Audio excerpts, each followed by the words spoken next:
महिला हक्कांबाबतच्या निराशाजनक कामगिरीबद्दल भारताने संयुक्त राष्ट्रांमध्ये पाकिस्तानवर सडकून टीका केली आहे। सोबतच 1971 मध्ये ऑपरेशन सर्चलाइट दरम्यान 4 लाख महिलांवर झालेल्या सामूहिक बलात्काराच्या घटनेबद्दल पाकिस्तानची निंदा केली आहे। इस्लामाबादने संयुक्त राष्ट्रांच्या व्यासपीठावर काश्मीरी महिलांचे दुःख अधोरेखित करण्याचा प्रयत्न केलाय। यावेळी महिला आणि सुरक्षेवरील संयुक्त राष्ट्र सुरक्षा परिषदेच्या चर्चेदरम्यान एका ज्वलंत भाषणात भारताचे स्थायी प्रतिनिधी पार्वता नेनी हरीश यांनी पाकिस्तानला भ्रामक आणि भडकाऊ वक्तव्य, विशेषतः तेही जम्मू आणि काश्मीर बद्दल सुरू ठेवलेल्याने फटकारलंय।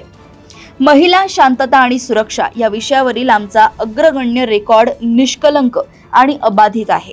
जो देश स्वतःच्या लोकांवर बॉम्बस्फोट करतो, पद्धतशीर नरसंहार करतो, तो केवळ चुकीच्या दिशानिर्देशाने आणि अतिरेकी प्रचाराने जगाचं लक्ष विचलित करण्याचा प्रयत्न करू शकतो, असे हरीश म्हणाले।